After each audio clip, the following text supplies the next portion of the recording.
Bismillahirrahmanirrahim. Assalamualaikum warahmatullahi wabarakatuh. Syukur kepada Allah dengan mengucapkan kalimat hamdalah alhamdulillahirabbil alamin. Salawat serta salam semoga Allah senantiasa limpahkan pada Nabi besar Muhammad sallallahu alaihi wasallam, juga kepada keluarga dan sahabat-sahabatnya dan segenap umatnya. Mudah-mudahan kita semua termasuk di dalamnya yang akan mendapatkan syafaatnya kelak di yaumil qiyamah. Amin amin ya rabbal alamin. Sambil santai, saya ingin menanggapi tentang konten-konten video yang menurut saya layak perlu dikritisi, yang sebaiknya tidak dilakukan. Di antaranya adalah seseorang yang muslim, ya saudara kita sendiri, yang mencoba mengunggah video-video yang menurut saya kurang baik lah, ya kurang baik, yaitu video tentang merilis kekayaan para ustadz. Kekayaan para ustadz yang lagi masyhur, lagi terkenal, lagi kondang, dikarunia oleh Allah kekayaan, kecukupan harta. Tiba-tiba ada pihak-pihak yang malah sinis mengungkap dengan berbagai macam kekayaan itu. Menurut saya itu tidak baik, ya tidak baik, bisa kontraproduktif. Kenapa? Karena ini termasuk al-ibahah, hal yang boleh. Bahkan Rasulullah Shallallahu Alaihi Wasallam itu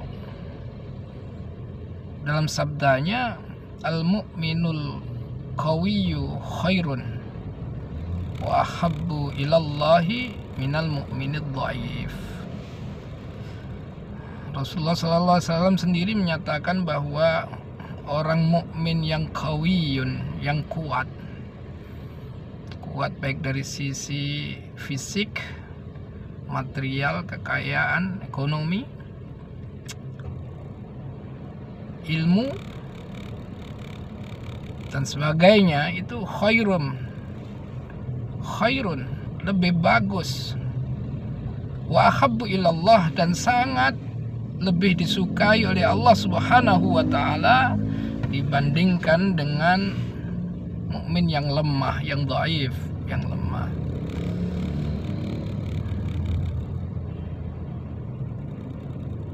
Namun Rasulullah sallallahu alaihi wasallam juga menyebutkan wa fi kulli khair, dan setiap di dalamnya, baik yang di qadarullah, ditakdirkan oleh Allah dengan kekayaan maupun dengan kemiskinan, itu khairun, bagus.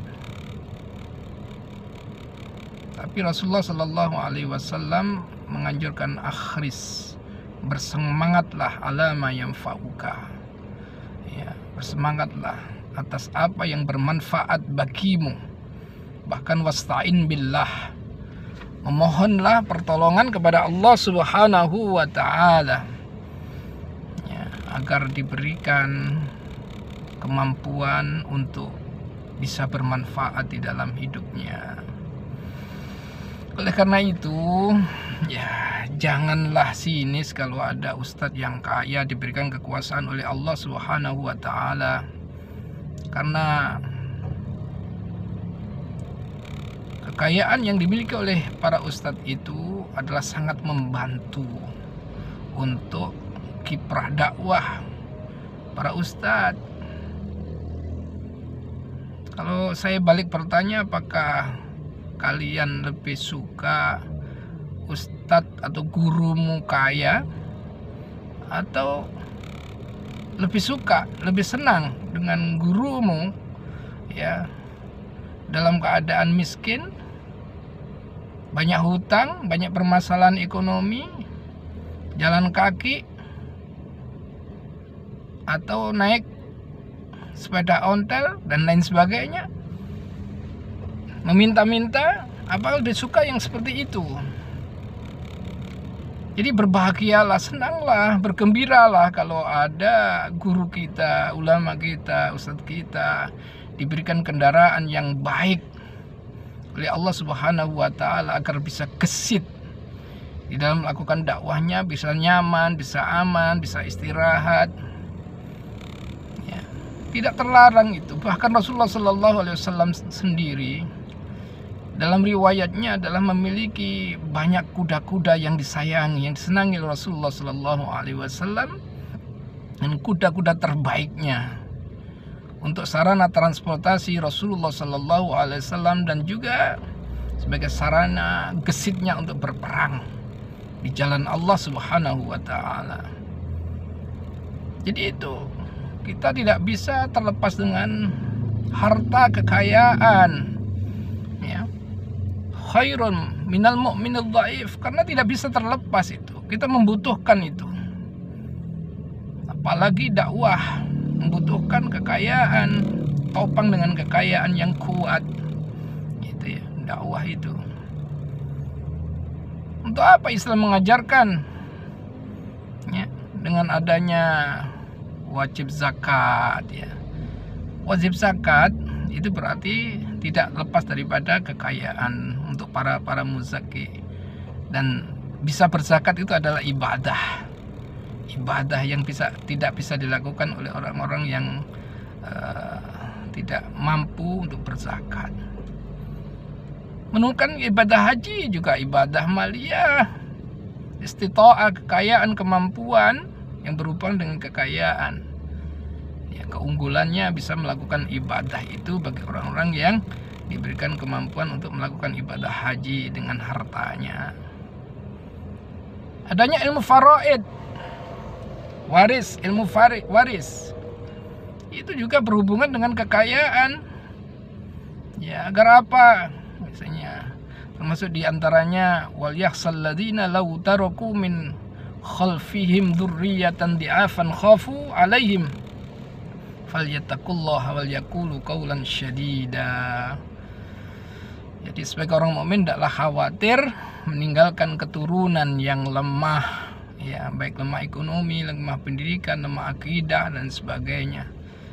Ada kekhawatiran untuk itu dipersiapkan sehingga menjadi mukmin yang qawiyun, yang kuat. Ya. Kemudian pendidikan anak-anak kita juga membutuhkan harta, membutuhkan biaya, kekayaan, kemampuan agar anak-anak kita bisa menjalankan, menuntut ilmu dengan baik di tempat yang terbaik. Itu. Jadi penting sekali untuk beasiswa anak-anak kita. Itu butuhkan kekayaan. Ya. Apalagi ustadz, para ulama yang punya program ingin untuk mencerdaskan anak-anak, ya, membimbing ibadah, akidah, akhlak anak-anak, santri-santrinya, itu dibutuhkan untuk kekayaan. Jadi kalau bisa, ya, para ustadz, para ulama ini memiliki kekayaan yang cukup dan ditopang oleh orang-orang yang kaya, ya, akan lebih baik.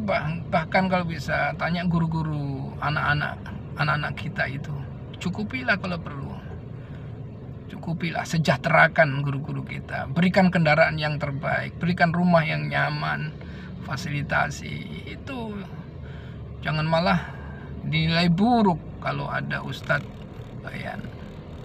Nabiullah Ibrahim itu juga kaya raya, ya, Nabiullah Ibrahim kaya raya. Apalagi Nabiullah Sulaiman diberikan kerajaan, kekayaan yang sangat luar biasa. Untuk apa? Bisa menandingi raja-raja yang sombong. Ya, itu. Allah Subhanahu wa Ta'ala menghendaki yang demikian itu. Sahabat-sahabat Rasulullah Sallallahu Alaihi Wasallam sendiri pun juga Kita lihat Abu Bakar adalah saudagar yang kaya raya, Umar bin Khattab saudagar yang kaya raya, Utsman bin Affan saudagar yang kaya raya. Jadi untuk apa? Seperti Utsman bin Affan bisa membebaskan air sumur orang-orang Yahudi yang saat itu sangat kritis membutuhkan sumber air, ya. Akhirnya dibeli oleh Utsman bin Affan untuk apa? Untuk kepentingan diwakafkan, bisa bermanfaat untuk kemaslahatan siapapun, baik itu muslim maupun non muslim. Silahkan saja bagi Utsman bin Affan. Punya peran yang sangat baik. Jadi oleh karena itu justru apabila ada saudara kita orang-orang muslim yang kaya, jangan kita iri, jangan dengki, jangan dihasut, ya. Apalagi ustadz-ustadz kita, ulama-ulama kita, bergembiralah bila perlu kita support semua program-program dakwahnya, ya. Bahwa itu semuanya adalah merupakan qadarullah, ketentuan Allah Subhanahu wa Ta'ala yang diberikan kepada mereka. Yang paling penting bahwa harta itu adalah jangan diletakkan di dalam hati kita, ya, agar kita tidak hubbud dunya, tidak cinta terhadap harta itu, melainkan jadikan harta itu ada di tangan kita, wasilah al-khaya kita untuk bisa berbuat dengan segala sesuatu itu, ya, kembalikan kepada Allah Subhanahu wa Ta'ala. Jadi itu yang paling penting, ya, untuk ditanamkan. Maka hadis Rasul yang bukan laisal ghina an kasratil walakinnal ghinan nafsi, ya. Bukanlah, ya, kekayaan itu dengan banyaknya harta, melainkan kekayaan itu ada pada kekayaan jiwanya. Itu adalah agar menjadikan bahwa baik dalam keadaan kaya material maupun dalam keadaan kita tidak memiliki kekayaan atau miskin kekayaan, yang paling penting adalah jiwa kita akan senantiasa untuk menjadi kaya raya di dalam jiwa kita, sehingga dalam keadaan apapun, kecukupan materi, tidak kecukupan materi dan sebagainya, Allah mengujinya itu jiwa kita tetap menjadi hamba Allah yang kaya. Oleh karena itu akan lebih baik, ya, yang kita diantara kita itu jangan sampai mengunggah dengan merilis kekayaan-kekayaan para ustadz yang ditampilkan, yang khawatirnya nanti menilai negatif dengan kekayaan yang dimiliki oleh para ustadz yang dikaruniai oleh Allah Subhanahu wa Ta'ala itu, menjadi ya, salah pemahaman kaum muslimin terhadap masalah itu, ya. Oleh karena itu sebaiknya tidaklah melakukan yang demikian ini, ya. Kita hendaklah bisa mempelajari Islam ini dengan baik dan luas, bahwa Allah Subhanahu wa Ta'ala menciptakan kekayaan itu wasilah kaya. Wallahu a'lam bishawab. Billahi taufiq wal hidayah. Assalamualaikum warahmatullahi wabarakatuh.